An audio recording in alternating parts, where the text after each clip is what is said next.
Should they be? Absolutely. This offense is broken, and they're breaking the quarterback. This is as broken a pass game as you can have in the NFL. There's nothing better, or there's nothing that is getting better. The same issues, holding the football too long. So just a couple clips.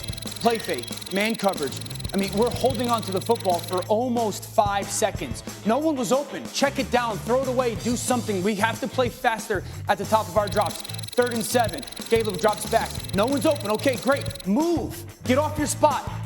Playing so slow at the top of your drop is an issue. That ball should be out right now. DJ Moore is open. You're picking the top guy. It's late, and then it's a missed throw because your feet are so late. This is a curl flat read. Everybody in the NFL knows it. Caleb is running from the pocket, getting out of the pocket before anybody's actually even in their route. The pocket, just one shuttle move, and you could throw that football down to that curl over the top at the top of the screen. I think what's going on is this isn't just one thing, everybody. This isn't one thing. If you're Ryan Poles, the general manager, hit the panic button. How do I fix this? How do I stop this? Who is going to fix it? The quarterback at the top of his drop is playing way too slow. He's seeing it way too slow. There are moments when guys aren't open. He will not throw the football away right now. The offense, there's nothing easy. I don't like the scheme. I don't think they're doing anything to help people get open. That's how you get a broken offense. D-Wood, what is it that we are seeing here? Because if you consider what's happened in Chicago, and for those who don't know the history of it, they drafted Mitch Trubisky. They kept a lame duck coach for 1 year, and everything went sideways. They drafted Justin Fields. They kept a lame duck coach for 1 year, and everything went sideways. They drafted Caleb Williams, the most talented of them all by far, a player who was drafted #1 because he is gifted beyond belief. Of that, there remains no question about his gifts. They keep a lame duck coach. It looks very much like the pattern is repeating itself. More quarterbacks are broken than made, especially in these type of situations right now. And what I fear for Chicago fans is this playing itself all over again in Chicago, where you're keeping a coach that, quite honestly, you probably should have hit the reset button last year and just gone in with a whole new slate, knowing that you were going to pick a quarterback, Caleb Williams, and usher in a new era in Chicago. Now you're sitting here, your quarterback is regressing in a bad way. With all these weapons, he's getting hit, he's playing slow, they can't score. Where do you go? There's nowhere you can go from here, Rex. Like, even if you fired the offensive coordinator, you really think that's going to all of a sudden just rejuvenate this offense or going to make the quarterback play faster? These things don't usually happen when you make these type of moves in season. You know what else is concerning? You're not making any plays with his feet. The thing that you kind of fell in love with him coming out of school was he was this unbelievably creative athlete, and we saw not doing that. So is he just stuck trying to be this pocket passer because they're forcing him to be a pocket passer? And that's another element of this is so alarming is the stuff that you loved. That's not even showing itself. Yeah, the most alarming thing to me, you got rid of a guy named Justin Fields, who, by the way, was a generational talent in his own right, okay, because he held the ball too long. What's this cat doing? Yeah. Same damn thing. It's and so copy. To me, look, you're going to fire this coach. He wins 1 out of every 3 games. Right. Like you're definitely going to fire him in this offense coordinator Shane Waldron. I understand you bringing him in. They were 25th in pass protection in Seattle when you have a franchise quarterback. Yeah, 25th. Oh, okay. Like, come on. Like, some of the decisions are absolutely brutal. Talented. And look, you got 3 receivers. DJ Moore, Keenan, set Boom. up. Was he not set up? We all thought he was set up for immediate success because of the talent that was around this guy. And what's missing? I don't know, but kid, you're right. He's like this or that. He's not getting better like rookie. Okay, let's talk about this now. Because this has always been more than just one thing. Everyone's so dead set on trying to bury Caleb Williams, reach this conclusion. I told you he's a bust, he's done, he's this, he's that. And things obviously look really bad for the team as a whole. But it's a combination, right? This right now is a broken team with a broken quarterback. But again, they broke each other. Each game ends up being the same thing. The exact same thing. I said this now a few weeks ago, and I've been able to say it now every single week moving forward. because it's just the same thing again and again and again. They're not doing a good enough job to actually set Caleb Williams up for success, not actually get him those easy rhythm throws, right? Not actually having his players make plays, give him time in the pocket. But then when he does have those things, he will then also miss them. And that is the problem. He'll then also make some really nice plays, then also have some really bad plays. And with all of that together, you just have a broken team. There's no way around it. And when you look at Drake May with the Patriots, because we could say, oh, this O-line's bad and this coach is bad and this or that. But then you look at Drake May, he's not playing for a great team. He doesn't have these amazing coaches, and yet he looks more comfortable, right? He played better, and he just looks more comfortable. And that is a problem. Now, listen, I'm not going to just go bury Caleb Williams. I think this season has, 100% needs to be punted. It's just done. It's over. Let it go. The rest, this season was always and should have always been about just developing Caleb Williams, moving forward, progressing, and not these larger than life aspirations of going out and getting to a Super Bowl like Nick Wright tried to put out there. And a lot of fans bought into it. I interacted with so many people in the comments, and they were all like, the Bears are going, no one can stop them, right? They're going to win. They're going to sweep the division. I mean, people were literally believing that, and they just thought that they were just going to win game after game after game after game. And that's just not how it works in the NFL. Now, I didn't think it was going to look like this, though, either. And listen, this O-line is awful. So the GM deserves some blame. He went out and got another receiver.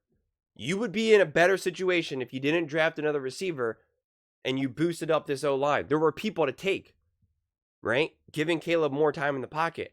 Now, the problem is that Caleb at this point in his career is not good enough to overcome the deficits that the Chicago Bears have, right? That's obviously true, because if he did, we would see it. But he's not. So now you're asking him to do too much too early in his career. And I don't care how generational you think someone is, it's just too much, right? You can only expect so much from a rookie quarterback.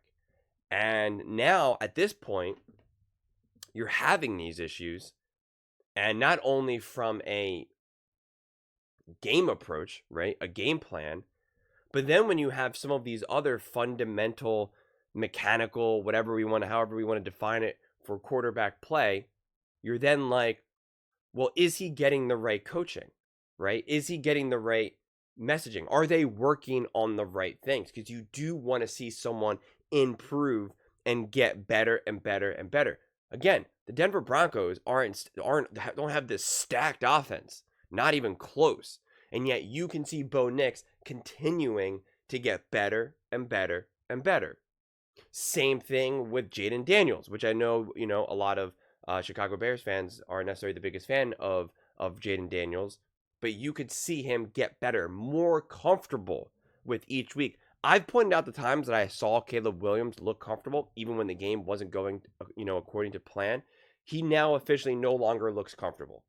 He no longer looks like he even wants to be there, quite frankly. You see him sitting on the bench, and he's just like, contemplating his existence on planet Earth, and you're just like, this is a mess. This is a mess. This is a mess. This is a mess. And now no one trusts the coaches. Right now, at this point, if Caleb is now being coached by Shane Waldron or whoever the heck Eberflus is going to be talking to him, it's really just going to be like, yeah, sure. Like, it's just one ear out, one in one ear and out the other. Like, it becomes so messed up. That's the problem with lame duck coaches. That's the problem once you lose faith in your coaching staff. You're no longer actually listening to them. You no longer trust them. You no longer believe them. And then it just becomes a big time waste. And that's what's unfortunate now about the rest of this year, is that it feels like it's just going to be a time waste. We officially have to just hit the reset button on this team and Caleb Williams. Right? I mean, we just do. And it's going to be next year next season, 2025, we're going to have to retreat Caleb Williams as a rookie. At least I'm going to. I'm going to be like, yeah, he had a crazy rookie year with bizarre coaching, a bad O-line. He was out of sorts. He wasn't getting the answers that he needed. Let's punt this. Let's not come up with any too strong of conclusions on him, and let's see where we go from here. I mean, that's what I'm going to do. And again, a great example of this, we can keep using like the Sam Darnold in New York, and then how he now, and when he finally went to the Vikings, he looked instantly better. But we don't even have to do that. I mean, we can just look at Jalen Hurts from last year to this year. To me, that's probably the better example more than anything right now. Because Jalen Hurts was a mess last year, right? And had no answers, nowhere to go. And he turned the ball over, and he was a mess, and everybody was ripping him, and they were like, this guy is no longer a top 10 quarterback. He was going to be the MVP and was going to win a Super Bowl. Now look at him. He's a mess, he's a mess, he's a mess. And I was like, no, the coordinator's awful.